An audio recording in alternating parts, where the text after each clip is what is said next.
বাংলা একাডেমির সঙ্গে সংযোগ রেখেই বাংলা একাডেমির মেলা হবে।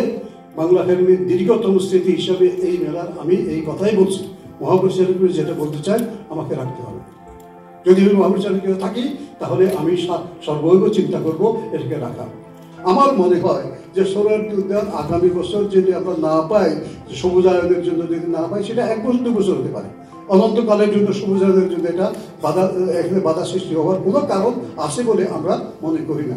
যদি থাকে তাহলে আমাদের অন্য চিন্তা করতে হবে। সেটা কি আমি বলব, মেলা যদি আমরা না পাই, আগামী বছর আমাদের সামনের যে রাস্তা, সেই রাস্তাকে 93-94 সালে আমরা ব্লক করে দিয়েছিলাম সবার সম্মতি নিয়ে, সেটা ব্লক করে পরিমিতভাবে মেলা করতে হবে। তাতে আরেকটা সিনকোরা ফিরে আসবে বলে আমি মনে করি। এখন যে আমাদের লাঠালাঠি করতে হয়, বড় মেলা কি বলে প্যাভিলিয়ন দাও, 5 দাও, 4 দাও, তখন আমাদের করতে হবে না। আমরা 5 ইউনিটের বেশি, 4 ইউনিটের বেশি হয়তো দেওয়া যাবে না একবারে। এবং সব মেলা স্ট্রাকচার তখন কিন্তু আমরা আগে তৈরি করে দিতাম। এখন আমরা তৈরি করে না দিলেও তাদের বলবো এইভাবে করো, একটা সিস্টেম ফিরে আসবে বলে আমার মনে হয়। কিন্তু আমি বলতে চাই যে আমি একজন লেখক হিসাবে, বাংলা ভাষার লেখক হিসাবে যেটা বলবো, বাংলা একাডেমি থেকে বাংলা এই মেলাকে, অমরসিংহ গ্রন্থমেলাকে সরানো যাবে না। এটা স্বৈরতন্ত্রের সময় একবার সরানোর চেষ্টা করা হয়েছিল, আমরাই কিন্তু বাংলা একাডেমির ভেতর থেকে প্রথমে বাধা দিয়েছিলাম। মেট্রো রেলের যে বিষয়টা রয়েছে, আসলে রাস্তা কিন্তু ঠিকই রয়েছে, কোনো অসুবিধা নেই। বরঞ্চ গতবারই প্রতিবন্ধকতা ছিল ব্যারিকেড দেওয়া। যেহেতু আমাদের মূল যে এটা এবার সেটা হচ্ছে সোহরাওয়ার্দী অংশের টিএসসি প্রান্ত দিয়ে আমাদের আলাদা গেট থাকবে এবং সেই অনুযায়ী কিন্তু আমরা ভিতরে চলে যাবে। এই দিক দিয়ে যদি কেউ আসতে চায় তাদেরকে মন্দির গেট দিয়ে ঢুকতে হবে। অতএব কোনো পরিবার হোক বা কোনো যে ব্যক্তি হোক, যেই হোক না কেন, উনি নেমে দুটো অপশন পেতে পারেন, যে আমি কি সোহরাওয়ার্দী অংশ দিয়ে টিএসসি দিয়ে ঢুকে যাব, নাকি আমি প্রথমে বাংলা একাডেমিতে যাব, তারপরে যাব।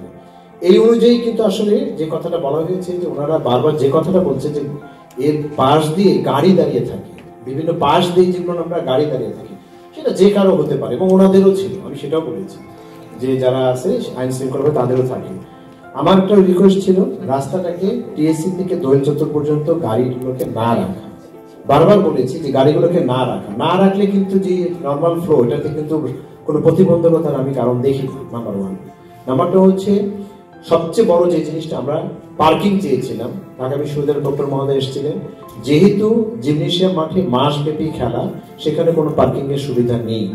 তবে ওনারা যেটা বলেছেন সেটা হচ্ছে জগন্নাথ হলের সামনে অথবা মহসিন হলের সামনে দিয়ে বিভিন্ন জায়গায় পার্কিং এর জন্য আমাদের ডক্টর মহোদয় হয়তো রিসেন্টলি খুবই জানাবেন। আরেকটি বিষয় বলেছে আপনাদের জন্য যে পাসগুলো আপনারা দেবেন, বলছে এগুলো তো ইচ্ছা করলে রোকেয়া হল বা আশেপাশে জায়গা তো অনেক বড় থাকে, যে সেখানে যে পার্কিং করে থাকবে না, কোনো অসুবিধা নেই। উনি কোনো ধরনের স্টিকার থাকলে কোনো বাধা দেওয়ার কোনো ইয়ে নেই। খাবারের ইয়েটা পাচ্ছিলাম না। এবং কেন? কারণ ওই প্রশ্ন আসছে লেক নষ্ট হয়, অমুক নষ্ট হয়, খাবার আর বইয়ের মেলা একসঙ্গে হয়ে যায়।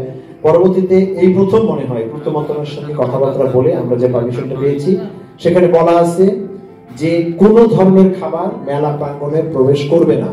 শুধু তাই না, উনুন জ্বালানো যাবে না, একটু সাবস্টিকেটের সুন্দর যতটুকু দরকার সেভাবে হতে হবে। আমাদের এই কমিটির আমাদের সচিব মহোদয় আছেন, উনি হচ্ছেন চিফ, উনি ব্যবস্থা গ্রহণ করছেন। খাবারের দাম থেকে শুরু করে এবার অন্যবারের তুলনার চেয়ে একেবারে আলাদাভাবে আলাদা নীতিমালায় করা হচ্ছে। ওই যে বললাম, এটা আবার একটা পাইলট প্রজেক্ট। এখন যদি কোনো কারণে আমরা চেষ্টা করছি, আমি 100 ভাগ বলতে পারবো না যে এইটাই হবে, তবে আমরা এবার খুবই হার্ড লাইনে খাবারের বিষয়টা নিয়ে, কারণ তা না হলে পরের বছর থেকে খাবারের ইয়েটা আয়োজন করা সম্ভব হবে না। 3টি জায়গায় বাথরুমের ব্যবস্থা রয়েছে। গতবার ছিল 2টি জায়গায়, এবার 3টি। এই প্রসঙ্গটাতে মহাপরিচালক বিন্দু মাত্র ছাড়বেন না। সব বিষয় কি হলো আমাকে জিজ্ঞাসা করেন না, কিন্তু সন্ধ্যাবেলা জিজ্ঞাসা করেন ওই জায়গাটায় কি আছে, মেলার পরিষ্কার পরিচ্ছন্নতা মেলায় কি আছে আমি জানি না। উনি নিজের এটা আলাদা একটা ইয়ে, সব সময় এই বিষয়। এবং আমি এইটার জন্য গুরুত্ব দিয়েছি এবার আলাদাভাবে, ওই কি বলে যেখানে আগে ছিল সেটি, এবং মোড়ক উন্মোচনের পাশে, কারণ এই জায়গায় অনেকে সম্মানিত বয়স্ক লোকরা আসেন, সিনিয়র সিটিজেনরা আসেন, তাদের জন্য অতদূর যাওয়া সম্ভব হয় না বিধায় এই পাশে আমরা 7টা রাখছি, ওই পাশে 10টা, এবং শিল্পকলার যে আসলে মুক্ত মঞ্চটার পাশে রয়েছে।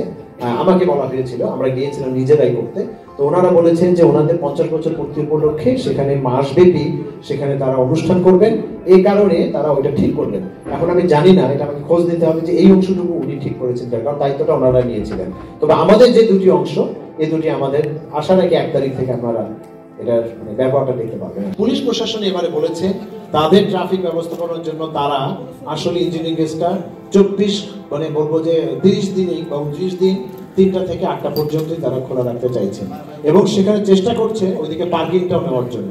আমরা চেষ্টা করছি, আমার মনে হয় এটা এই যে হোয়াটসঅ্যাপ গ্রুপে আমার মনে হয় 1 তারিখ বা 2 তারিখের মাঝখানে জেনে যাবেন যে আসলে, তবে এটা খোলা থাকার সমূহ সম্ভাবনা প্রায় আমার মনে হয় 100%। সংবাদ, ফিচার ও অনুষ্ঠানের জন্য ভিজিট করুন সংবাদ প্রকাশের ওয়েবসাইট এবং যুক্ত থাকুন ফেসবুক পেজ ও ইউটিউব চ্যানেলের সঙ্গে।